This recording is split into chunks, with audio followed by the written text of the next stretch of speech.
A gente vai falar da crise fiscal no Brasil, porque em meio a toda essa judicialização sobre o decreto do imposto do IOF, foi mantida a taxação sobre letras de crédito imobiliário e também agrícola. O aumento de imposto sobre esses investimentos, ele foi mal recebido pelo mercado e também por diversos setores da economia. O setor agro, em especial, aponta para impactos negativos, principalmente sobre os alimentos. A expectativa é de que esse novo tributo aumente o preço dos produtos ali no supermercado. Quando você vai ao supermercado, a gente percebe que tem muita coisa que está cara, né? Cafezinho está caro. Para entender melhor esse risco, a gente conversa agora com o deputado federal Beto Richa, que é presidente da Comissão de Indústria, Comércio e também Serviços da Câmara. Deputado, ótimo dia para o senhor, obrigado por estar conosco aqui no Novo Dia. Isabel Mega também está com a gente. Boa quarta-feira para você. Bom dia, Renan. Bom dia, Isabel. Um prazer muito grande estar participando do seu programa aqui na CNN.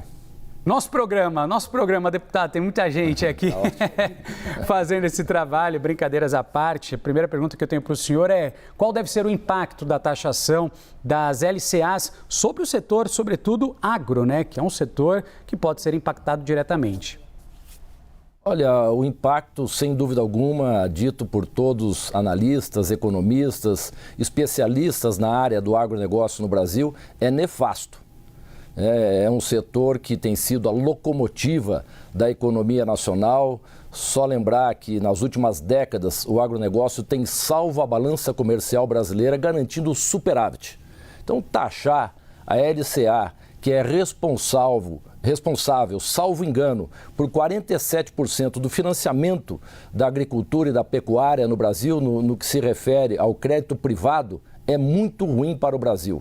Nós já temos visto, como você mesmo falou, Renan, a inflação dos alimentos. Cada vez que nós vamos ao mercado, a dona de casa vai ao mercado, os produtos estão mais caros. E dizer que essa taxação não vai atingir os mais pobres, isso é um engodo, é uma grande enganação. Isso vai atingir frontalmente as pessoas mais pobres e contribuir para o aumento da inflação, a inflação de alimentos que já tem sido galopante, inaceitável. Então nós vemos com extrema preocupação a taxação das letras de crédito do agronegócio, porque isso vai ser muito ruim para esse setor que tem gerado bons resultados para a nossa economia e garantindo milhões e milhões de empregos aos brasileiros em todo o nosso país. Eu posso dizer que no Paraná nós temos um agronegócio fortíssimo e nós não podemos aceitar mais essa taxação num setor produtivo como é o agronegócio. E não para só aí, né?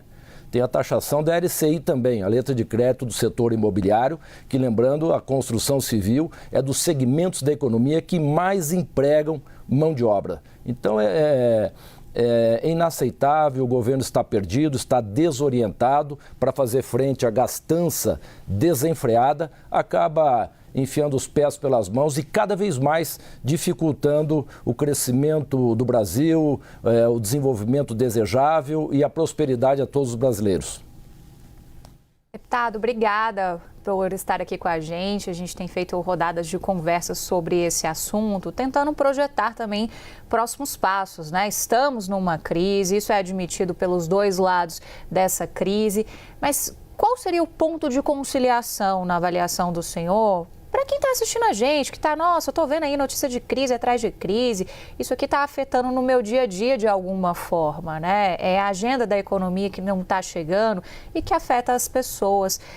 O que o senhor enxerga como um ponto de conciliação, sobretudo depois da confirmação ainda ontem de que o governo decidiu judicializar, levar essa questão do IOF ao Supremo Tribunal Federal? Olha, o ponto central, como tudo na vida, ao meu ver, Isabel, é o diálogo. Já dizia Dom Helder Câmara, uma conversa faz bons amigos. Falta diálogo por parte do governo. Não adianta o governo querer impor regras, situações e que o Congresso entende é muito ruim para a economia, é muito ruim para a sociedade brasileira, porque essa taxação, esse novo modelo de tributação, afeta todos os segmentos da nossa economia, todos os setores produtivos. Tanto é verdade que 20 frentes parlamentares do setor produtivo estão reagindo a nova medida provisória 1303 para fazer frente à revogação do IOF, que é mais nefasta ainda do que a própria IOF. Então, diálogo. E o governo parar de, o tempo todo, querer criar culpados para os seus erros, para os seus equívocos, para o desgoverno que nós temos hoje. Primeiro era o Campos Neto, não é isso? Que a economia não se desenvolvia porque as taxas de juros eram elevadas e crescentes, a culpa o tempo todo era do presidente do Banco Central.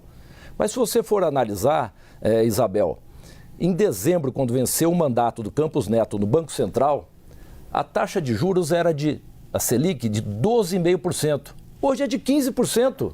Ué, de quem que é a culpa? Não, agora a culpa é do Congresso Nacional, que tem trabalhado contra as medidas do governo, a favor dos ricos e contra os pobres.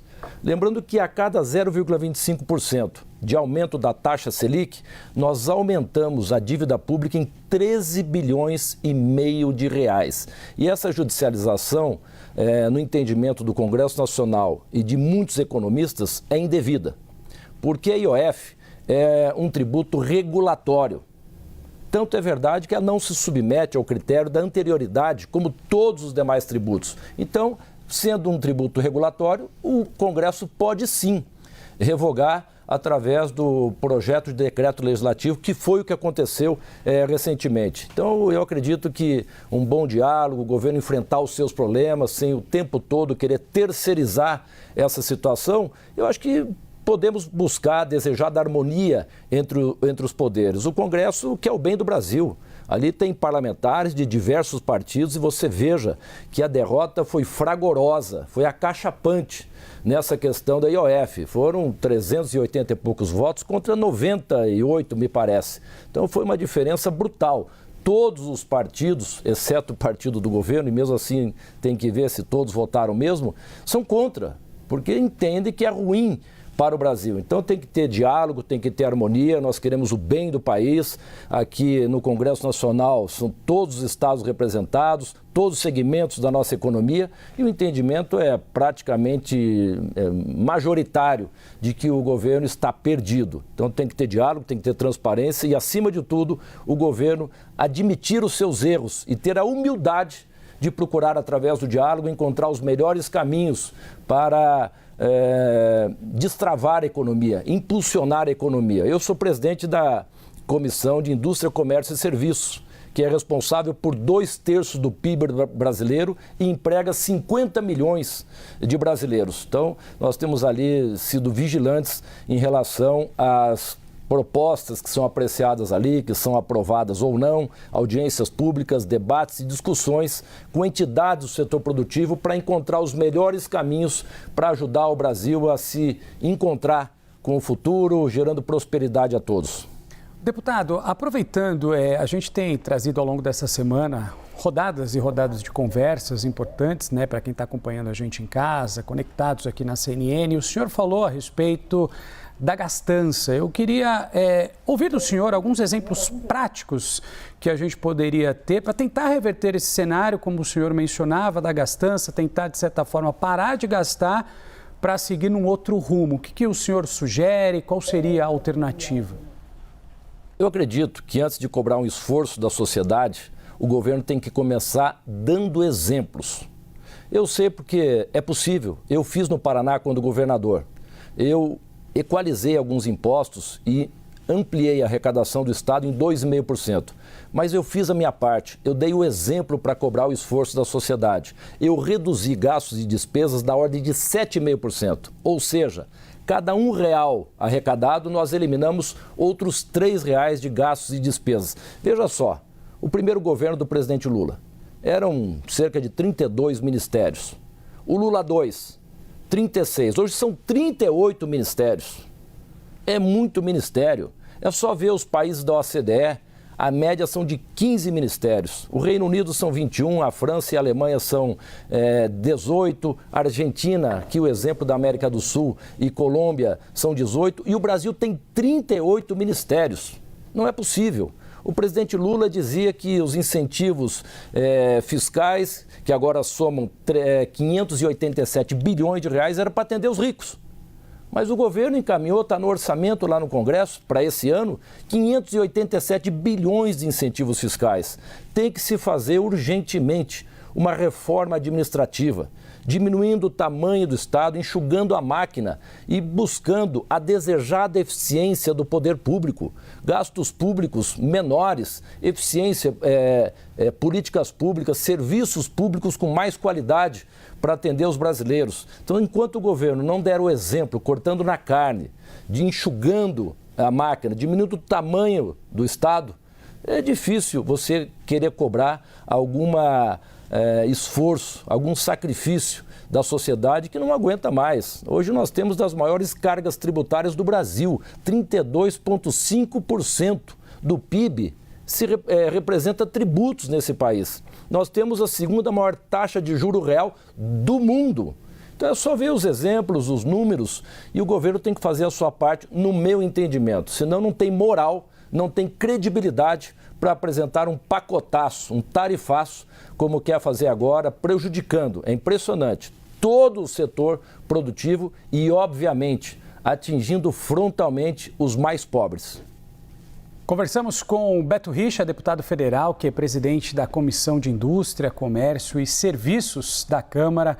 Deputado, muito obrigado por estar conosco aqui na CNN Brasil. Desejo ao senhor uma boa quarta-feira. Muito obrigado, Renan. Obrigado, Isabel. Obrigado à CNN por essa oportunidade. Obrigado, deputado. Obrigado também, Isabel. E em entrevista à CNN Brasil, o líder do PDT na Câmara, o deputado Mário Heringer, disse que é um erro estratégico do governo insistir em mexer nas isenções de LCI e também LCA ligados ao setor produtivo. Segundo ele, essas áreas geram emprego, renda e PIB positivo e não deveriam ser o foco de cortes. Vamos assistir.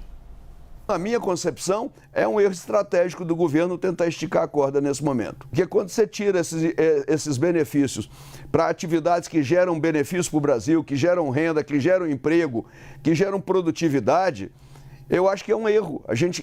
Nesse ponto, a gente não devia mexer. Tem outros pontos que a gente pode mexer, deve mexer, é importante que a gente mexa para que a gente melhore as condições de arrecadação do governo e também que distribua uma justiça melhor nessas isenções, nessas renúncias que se faz no Brasil. Mas nesse caso específico da LCI e da LCA, nós vamos ter dificuldade com certeza, porque é setor produtivo, é setor que gera emprego, é setor que gera renda, que gera PIB positivo. Isso realmente não é um setor bom para se mexer.